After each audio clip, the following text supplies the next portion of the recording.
What if I told you that right now, millions of people are living with a debilitating condition that's so misunderstood, many of them don't even know that they have it? That condition is obsessive compulsive disorder, or OCD. I'm Dr. Patrick McGrath, the Chief Clinical Officer of NoCD. And in the 25 years I've been treating OCD, I've met so many people who were suffering from the condition in silence, unaware of just what it was. OCD can create overwhelming anxiety and fear around what you value most, make you question your identity, beliefs, and morals, and drive you to perform mentally and physically draining compulsions or rituals. Over my career, I've seen just how devastating OCD can be when it's left untreated. But help is available. That's where NoCD comes in. NoCD is the world's largest virtual therapy provider for obsessive compulsive disorder. Our licensed therapists are trained in exposure and response prevention therapy, a specialized treatment proven to be incredibly effective for OCD. So visit nocd.com to schedule a free 15-minute call with our team. That's nocd.com.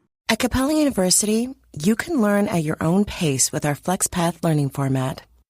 Take 1 or 2 courses at a time and complete as many as you can in a 12-week billing session. With FlexPath, you can finish the bachelor's degree you started in 19 months and under $19,000.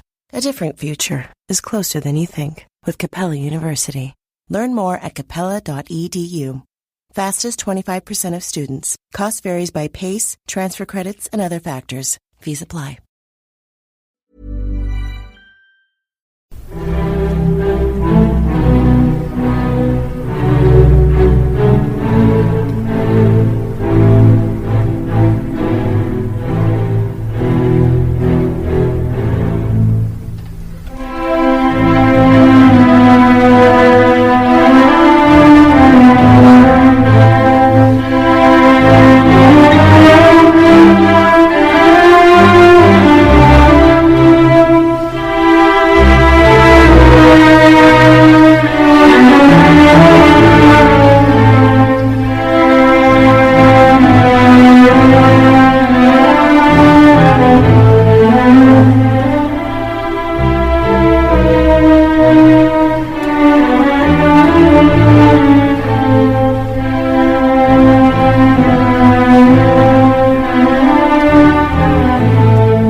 Again to the Explaining History podcast. We've got a really exciting week ahead of you. There's a great interview we're doing on Wednesday. Hopefully, sometimes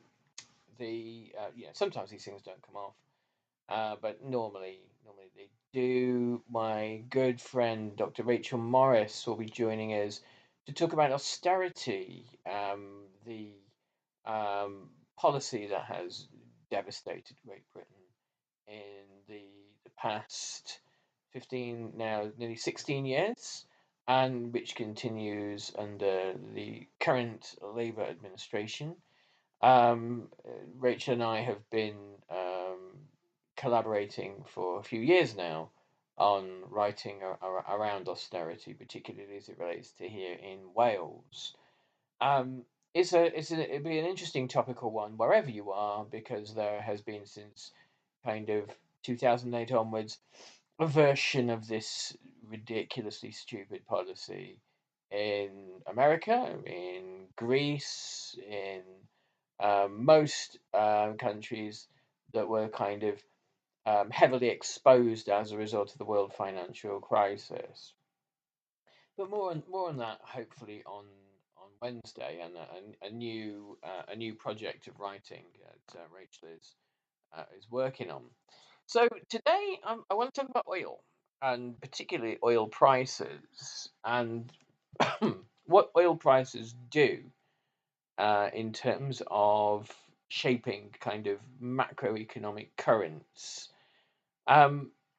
The 1970s, people talk about the 1970s here in Britain, and they talk about them in America and in other developed countries as this sort of living hell. Often proponents of what comes afterwards, sort of Thatcher and Reagan, people like that say, "Oh, you don't remember the 1970s; it was awful." And obviously, I was born in the 1970s, so my memories of it are indistinct. But if you look at the data in Britain, the 1970s are actually a golden age of social democracy. They are the last moment of social democracy. It is dismantled by, firstly, it begins to be dismantled by a Labour government, and then obviously the Tories are more than happy to run with it. But by 1975, inequality in Great Britain, income inequality, was at its lowest.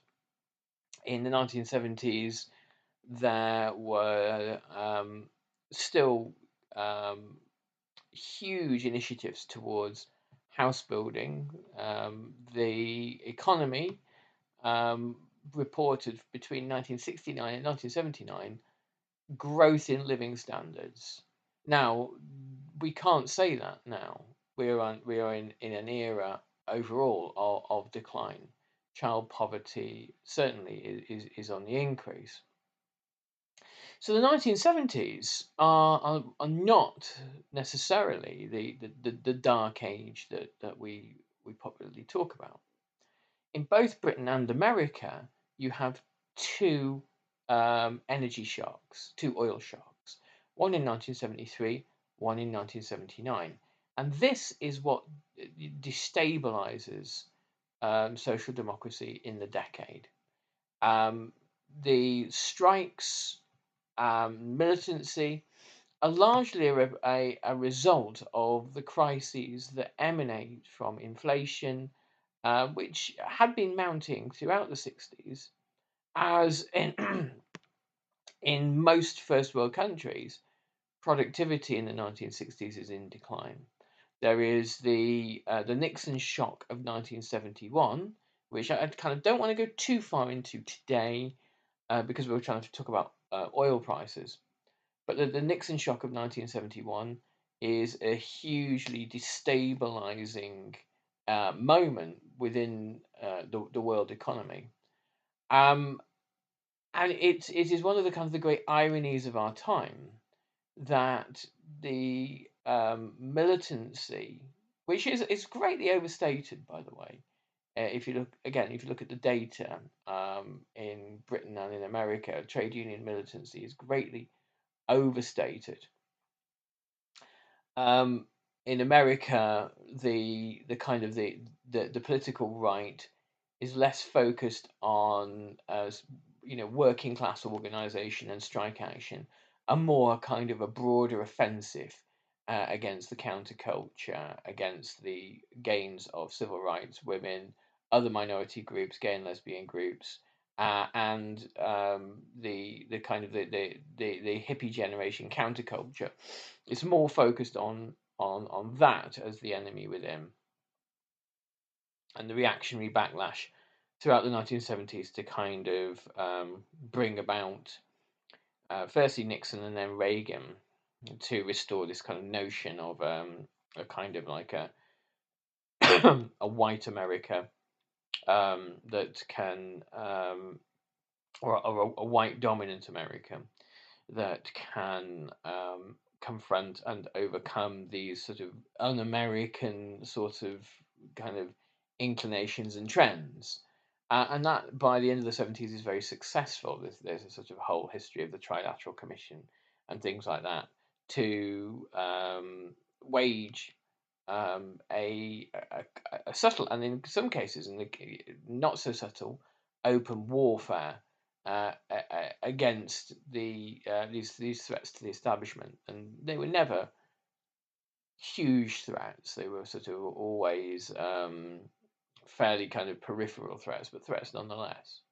In Britain, the enemy within is the trade union movement. You have obviously a essentially civil war conditions developing in Northern Ireland, but for and a mainland bombing campaign.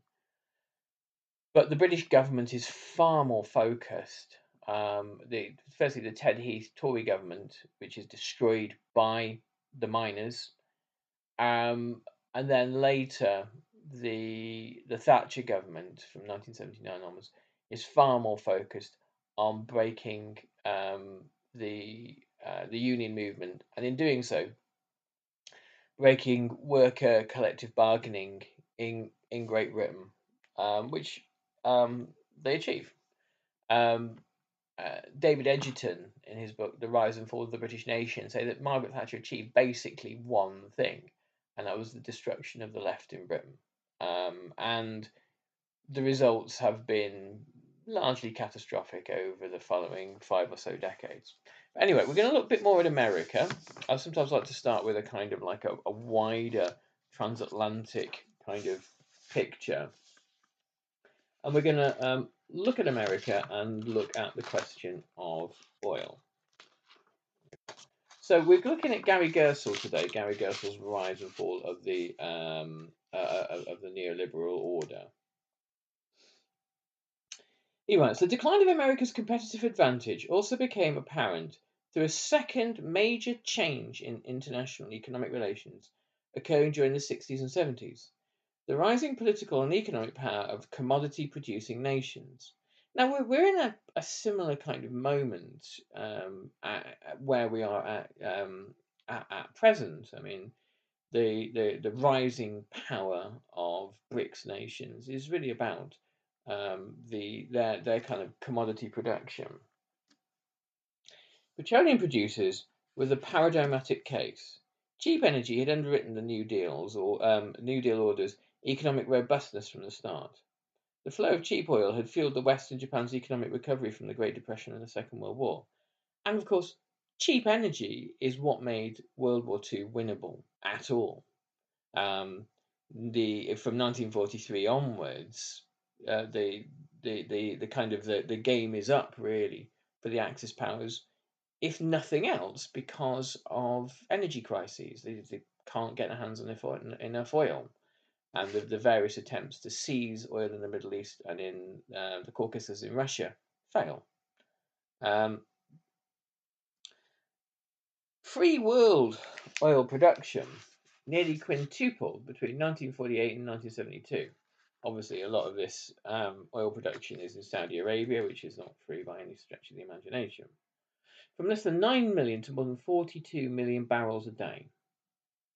None of the world's leading capitalist countries in the global north could service their share of oil consumption from domestic wells. The United States, the world's largest producer of oil throughout this period, was generating, by the 1970s, only 65% of the 17.4 million barrels it consumed every day.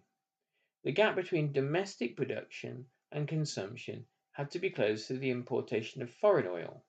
Europe and Japan were almost completely dependent on oil imports. Saudi Arabia, Kuwait, Iran, Iraq, and Venezuela made up the shortfall for the world's industrial heartlands, producing far more than they could consume. Libya, Algeria, Qatar, Nigeria, Mexico, and Norway, meanwhile, had ramped up their drilling and the export of oil, thus extracted to the world's industrial heartlands. Western companies such as Aramco, a joint British and American venture, had for decades done the drilling and refining of oil in and shipping from Saudi Arabia, which possessed the largest known reserves in the world. For a long time, these private companies, in consultation with their British and American home governments, decided how much oil to extract, refine, and ship, and what prices to charge. Governments in oil-producing nations, however, increasingly grasped the immense economic power that control of these oil reserves could place in their hands, and they intended to use it, to seize it. Their decision in 1960 to launch the Organization of Petroleum Exporting Countries, or OPEC, signaled this desire for change. The trigger for the actual deployment of OPEC's power was the Yom Kippur War of 1973, the fourth Arab-Israeli war in 25 years. In this one, Arab armies had surprised and unprepared Israel with a well-coordinated attack on the holiest day in the Jewish calendar, Yom Kippur, when most Jewish Israelis were in the synagogue or at home with family. Israel was slow to mobilize its military, and then had to fight in unfavorable settings, causing its forces to suffer heavy losses. When the Soviet Union began resupplying Arab armies, Israel pleaded with the United States to replenish its military with tanks and planes, and when it did so, Saudi Arabia terminated oil shipments to America.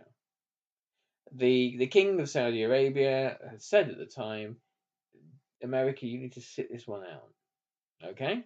This has to be the one conflict where the Arabs determine what's going to happen. Of course, the Arabs are being resupplied by the Soviet Union.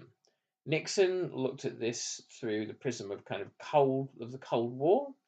He thought that a victory for Syria and Egypt, two Soviet client states, catastrophic for Israel. I mean, perhaps it would have resulted in the dismemberment of Israel, perhaps the mass killing of Israeli Jews. I mean, it's hard to speculate what would have happened, but it would not have ended well. Of course, it wasn't going to end like that at all because Israel is a nuclear-armed state, and the Moshe Dayan and Golda Meir were both considering using nuclear weapons. But in some scenario where it didn't happen and Israel was defeated and dismembered, and Israeli Jews, there's mass expulsions or even worse, mass killing. The Americans imagined that they would see a massive diminution of their own power in the Middle East.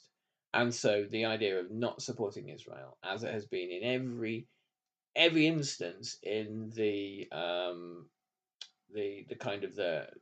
post-war era, the idea of not supporting Israel for America was unthinkable. I can't tell you how often I hear, oh, I'm a little OCD. I like things neat. That's not OCD. I'm Howie Mandel, and I know this because I have OCD. Actual OCD causes relentless, unwanted thoughts. What if I did something terrible and forgot? What if I'm a bad person? Why am I thinking this terrible thing? It makes you question absolutely everything, and you'll do anything to feel better.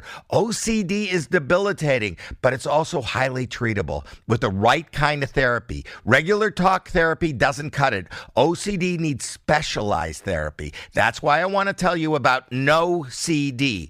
NoCD is the world's largest virtual therapy provider for OCD. Their licensed therapists provide specialized therapy virtually, and it's covered by insurance for over 155 million Americans. If you think you might be struggling with OCD, visit nocd.com to schedule a free 15-minute call and learn more. That's nocd.com. At Capella University, you can learn at your own pace with our FlexPath learning format. Take 1 or 2 courses at a time and complete as many as you can in a 12-week billing session.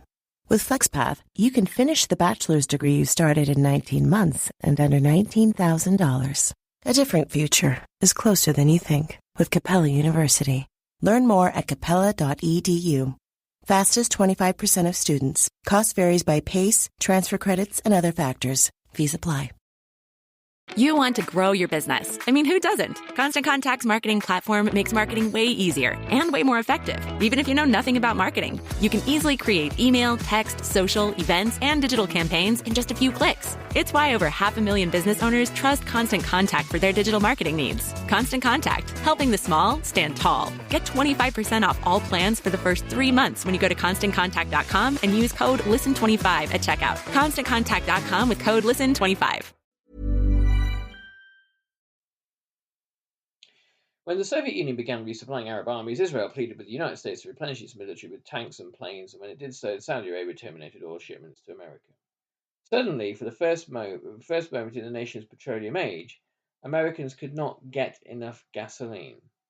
There was a moment, of course, where Henry Kissinger was considering the logistics of invading Saudi Arabia.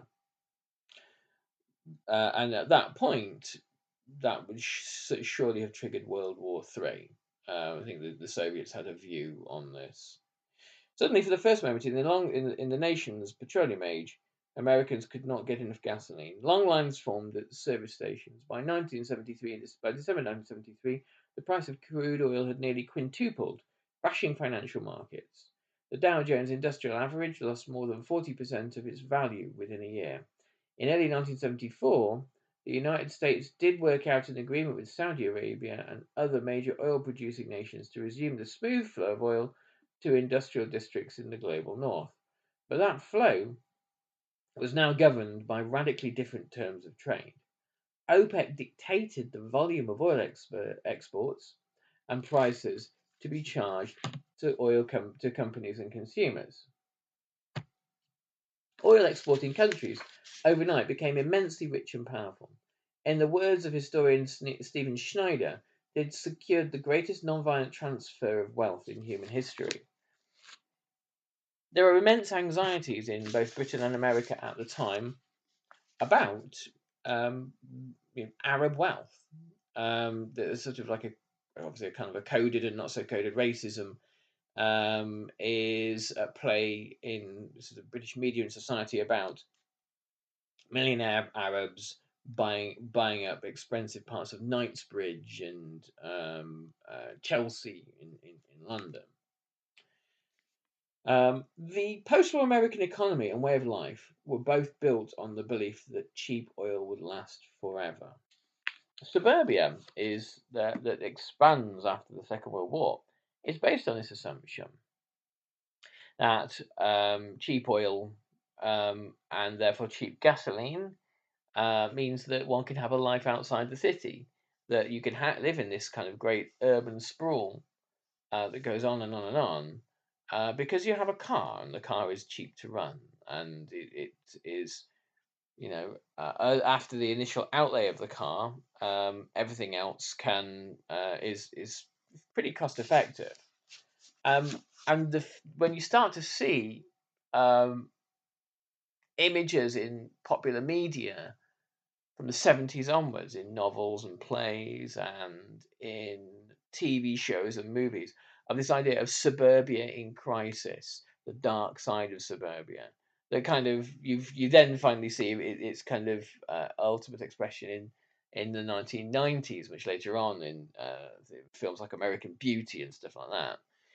Partly it's to do with the fact that the thing that makes suburbia make sense, cheap fuel, is no longer that readily available.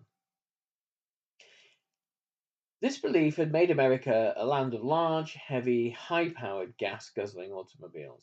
It had underwritten a vast post-war project of road building and sprawling suburbanization aimed to make every American man a homeowner with a garage large enough to accommodate 2 and sometimes even 3 family cars.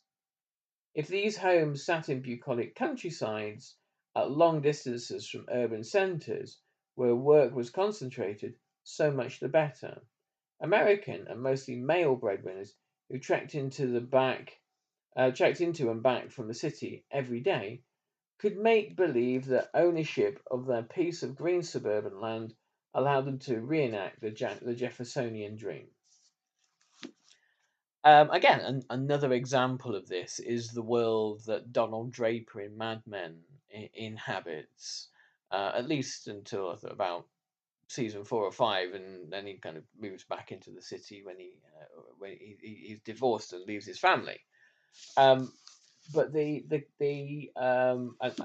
in the show Mad Men, Donald Draper's world is kind of predicated by a commute. He works on Madison Avenue and lives out somewhere in the kind of suburbia of New York. They imagine themselves as a new yeomanry, affluent and independent, pillars of the Republic. The stratospheric rise in oil prices radically disrupted this world. Other commodity-producing nations could not duplicate the overnight success of OPEC. No other commodity was as critical as oil was to the economic life of the United States, Europe, and Japan. But in the 1970s and 1980s, nations that controlled raw materials, prized by the global north, made those materials much more expensive to produce. The effect of this 1970s oil crisis was stark. Real gross national product in the United States fell by 2% in 1974 and almost 3% in 1975. In the latter year, unemployment shot up beyond 8%. This simultaneous rise in inflation beyond the rate of 10% baffled Keynesian policymakers. This summer, Instacart is bringing back your favorites from 1999 with prices from 1999. That means 90s prices on juice pouches that ought to be respected, 90s prices on box mac and cheese, and 90s prices on ham, cheese, and cracker lunches. Enjoy all those throwbacks and more at throwback prices, only through Instacart. $4.72 maximum discount per $10 of eligible items. Limit one offer per order. Expires September 5th while supplies last. Discount based on CPI comparison. I can't tell you how often I hear, oh, I'm a little OCD. I like things neat. That's not OCD. I'm Howie Mandel, and I know this because I have OCD. Actual OCD causes relentless, unwanted thoughts. What if I did something terrible and forgot? What if I'm a bad person? Why am I thinking this terrible thing? It makes you question absolutely everything, and you'll do anything to feel better. OCD is debilitating, but it's also highly treatable with the right kind of therapy. Regular talk therapy doesn't cut it. OCD needs specialized therapy. That's why I want to tell you about NoCD. NoCD is the world's largest virtual therapy provider for OCD. Their licensed therapists provide specialized therapy virtually, and it's covered by insurance for over 155 million Americans. If you think you might be struggling with OCD, visit nocd.com to schedule a free 15-minute call and learn more. That's nocd.com. Richard Nixon and his successor Gerald Ford, both coming of age politically under the aegis of the New Deal order, faithfully deployed various Keynesian instruments available in their toolkit. They lowered interest rates to make borrowing easier and cut taxes to put more money in the hands of consumers. Some stability returned in 1976 and 1977. Then came a second shock triggered by the 1978-79 Iranian Revolution that deposed the Shah, a close friend of the West, and brought to power the Middle East's first radical Islamic regime. This regime followed Saudi Arabia in 1973 in shutting off the flow of Iran's petroleum to the United States, spiking oil prices once again, this time by 50%. Major American industries dealing with softness in demand since 1973 now cratered. By 1980, the US steel industry, operating at only 50% capacity, had laid off 20,000 steel workers. Most would never get their jobs back. Domestic automobile production plunged from 9.3 million in 1978 to 6.5 million in 1980, the worst level of sales since 1930.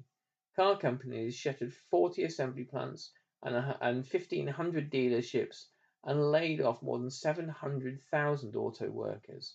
The federal government saved the Chrysler Corporation, the country's third largest car manufacturing company, with a 1979 to 1980 bailout package worth $1.5 billion. Part of the auto industry's crisis stemmed from Americans delaying purchases of new cars until oil prices stabilized. But another part signaled something far more ominous. Many consumers had decided to shift from American gas guzzlers to Japanese gas misers. By 1980, Japan and other foreign car manufacturers had cornered more than 25% of the US market. In that year, Japan actually sold more of its cars in the United States than it did at home. The American share of the global car production had declined from 80% in 1950 to less than 30%. The era of unassailable US global dominance in its greatest industry had ended.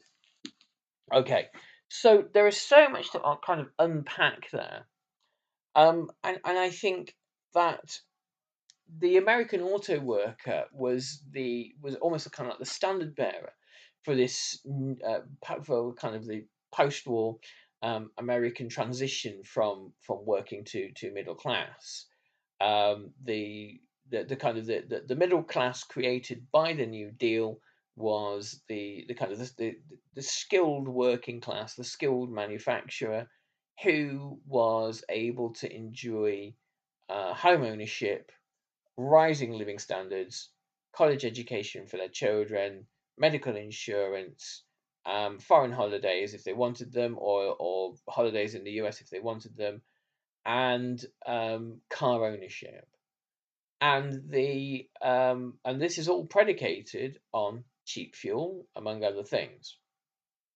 And by the time things are going wrong in the 1970s, the living standards of this middle class begin to deteriorate, and they don't really kind of get better. They don't really improve. The 80s and 90s see a steady, slow progression as neoliberal logic takes hold and begins to deindustrialize the country. The outsourcing of manufacturing to Southeast Asia. And the kind of the challenge from Japan is and Japanese imports to America are only really answered in the 1980s when Ronald Reagan forces upon Japan a revaluation of its currency, an increase in the valuation of its currency to the Plaza Accords, and Japan unwisely accepts. I think obviously Reagan wasn't taking no for an answer, and that's what finally kills the dominance of Japanese car exports to America. But as we can see, commodity prices and the commodity price of oil has this huge geopolitical effect, and the crisis that's created is one that the neoliberals and the neoliberal ideologues have been waiting for. There have been, as we've explored, other crises throughout the 70s, particularly that of Vietnam, that make the kind of the cohesive world of the New Deal order highly fragmented. And into this comes a set of arguments, all of which I would argue are kind of illusory and fraudulent, but a set of arguments that argue that the kind of the real issue here is the size of government, the inhibition of the working of free markets, the levels of taxation, and the kind of the fetters on capital to do what it wants. And in that, you start to see the demolition of the New Deal and the social and economic crisis that happens over a long period of time that we now recognize as the kind of the outcomes of neoliberalism. Anyway, that's our start to the week. I hope you stay with us throughout the week for some more explaining history content. Not sure where we'll go this week other than the interview coming up with Rachel on Wednesday, but stay with us and I'm sure there will be some gems. Take good care, everybody. All the best. Bye-bye.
At Capella University, you can learn at your own pace with our FlexPath learning format.